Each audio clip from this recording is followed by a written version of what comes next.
सुप्रभातम बच्चों, आज हम आपको व्याकरण में धातु रूप के विषय में बताएंगे। ये धातु क्या होती है? धातु होती है जो हमें क्रिया का अर्थ बताती है। अब इसमें काल के समय पर और जो है वर्तमान काल है तो उसमें अलग रूप चलता है, भविष्य काल है तो अलग रूप चलता है ना। ऐसी वैसे लोट लगा है तो अलग रूप चलता है। तो आज हम आपको बताएंगे ये पट धातु है। सबसे पहले पट मीन्स होता है पढ़ना। इसका शुद्ध अर्थ है पढ़ना, लेकिन ये लट लकार में जा कर के इसका अर्थ बदल जाएगा। देखो, इसमें पुरुष होते हैं, प्रथम पुरुष, मध्यम पुरुष और उत्तम पुरुष। फिर इसमें वचन होते हैं, एक वचन, द्विवचन और बहुवचन। आप जानते हैं कि एक वचन एक संख्या के रूप में प्रयोग किया जाता है, द्विवचन दो संख्या के रूप में प्रयोग किया जाता है, बहुवचन के दो से अधिक संख्याओं की जगह पर बहुवचन का प्रयोग किया जाता है। अब आप कहेंगे प्रथम पुरुष क्या होता है? आपको बताया था कि प्रथम पुरुष में से, तौ, ते, वह, वे दोनों, बेसव या किसी का नाम आ जाए तो प्रथम पुरुष में प्रयोग किया जाता है। अब जैसे वह पढ़ता है, जैसे वह पढ़ता है, ये वाक्य है, वह पढ़ता है। अब हम इसको बनाना है तो वह का संस्कृत क्या होती है? सह। अब पढ़ता है तो यहाँ देखेंगे कि वह जो शब्द किस पुरुष में आ रहा है? प्रथम पुरुष में। पढ़ता है एक वचन है, दो वचन है, बहुवचन है, ये देखा जाएगा। तो पढ़ता है, ता है, तियते वर्तमान काल में आ जाता है, तो वर्तमान काल का ये एक वचन का रूप है। तो अब हम यहाँ देखेंगे कि एक वचन का रूप यहाँ पर कौन सा है। वह पढ़ता है बनाएंगे तो सह पठती, क्योंकि ये क्या आ गया? एक वचन आ गया। प्रथम पुरुष का एक वचन रूप क्या होता है? पठती। यदि यहाँ आ जाता वे दोनों पढ़ते हैं तो तौ पठतः, बेसब पढ़ते हैं तो ते पठंती, बेसब पढ़ते हैं। पढ़ती माने वह पढ़ता है, पढ़ते माने वे दोनों पढ़ते हैं, पठंती माने बेसब पढ़ते हैं। अब आती बात मध्यम पुरुष की। अब ये मध्यम पुरुष है। मध्यम पुरुष में क्या होता है? त्वम, युवाम और यूयम, ये सब किस में आते हैं? ये सब शब्द आते हैं मध्यम पुरुष में। इनका अर्थ होता है तुम माने तुम, युवा माने तुम दोनों, यूयम माने तुम सब। ये आता है तुम दोनों, तुम सब मध्यम पुरुष में ही आता है। इसमें किसी का नाम नहीं आता। नाम आएगा तो प्रथम पुरुष में चला जाएगा। अब वाक्य तुम पढ़ रहे हो, तुम पढ़ रहे हो, ये आ गया वाक्य। अब ये वाक्य तुम पढ़ रहे हो है तो यहाँ पर तुम क्या है? मध्य पुरुष का एक वचन। पढ़ रहे हो एक वचन है तो तुम क्या आ जाएगा? तुम पटसी, क्या हो जाएगा? तुम पटसी, ये बन जाएगा।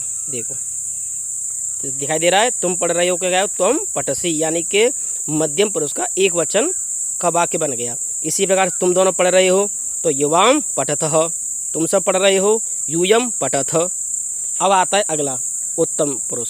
अब उत्तम पुरुष में क्या है?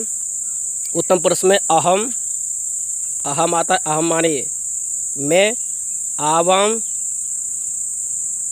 और वयम, ये शब्द आपके आते हैं उत्तम पुरुष में। अहम माने होता है मैं, आवाम माने होता है हम दोनों, वयम माने होता है हम सब। अब ये क्या होता है? इसमें अहम होता है एक वचन में उत्तम पुरुष के में, और आवाम होता है उत्तम पुरुष के द्विवचन में, वयम होता है बहुवचन में। अब जैसे मैं पढ़ रहा हूँ शब्द है, अब जैसे यहाँ जाएगा मैं पढ़ रहा हूँ, ये आ जाएगा। तो हम का मैं का अब माने क्या होता है? मैं एक वचन है, पठामी, ये बन गया। देखो सामने बनेगा, नहीं बन गया? इसी प्रकार से हम दोनों पढ़ रहे हैं तो आवाम आ जाएगा। संस्कृत, हम दोनों की संस्कृत क्या होती है? आवाम। और उत्तम पुरुष का दो वचन क्या है? पठावह, तो यहाँ हो जाएगा आवाम पठावह। क्या हो जाएगा? आवाम पठावह।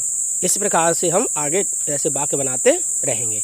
इसी प्रकार से अब जैसे बहुवचन में आ जाता है कि हम सब पढ़ रहे हैं तो हम सब की संस्कृत क्या होती है? वयम।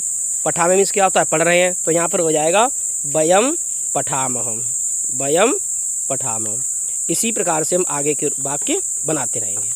और इसी प्रकार से ये मैंने आपको लट लकार में बताया। लट लकार में होता है वर्तमान काल। ये सारे वाक्य जो बन रहे थे वो सब किस में बन रहे थे? वर्तमान काल में बन रहे थे।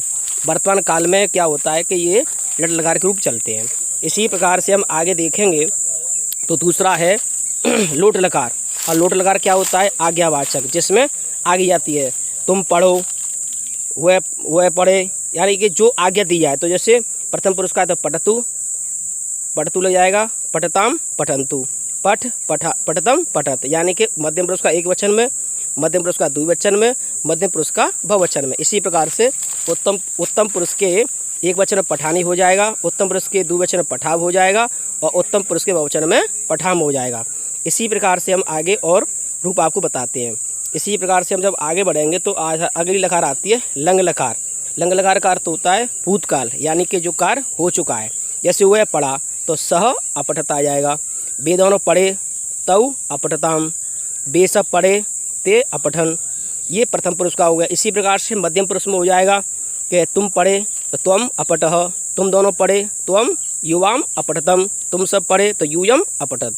इसी प्रकार से उत्तम पुरुष में होगा अहम अपठम, मैं पढ़ा, हम दोनों पढ़े अहम अपठाव, जैसे हम सब पढ़े तो अहम वयम अपठाम। इस प्रकार से ये बनते हैं। और आगे देखेंगे ये पांचवी लकार आती है आपके में विधिलिंग। विधिलिंग का अर्थ होता है चाई के अर्थ में, इच्छा अर्थ होता है।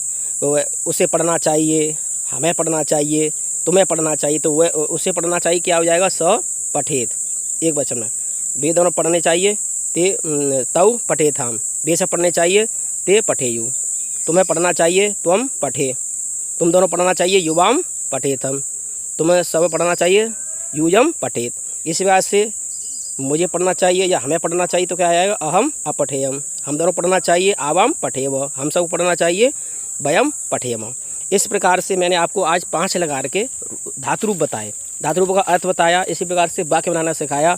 इसी प्रकार से आप ध्यान से इनको देखेंगे और वाक्य बनाना सीखेंगे। धन्यवाद।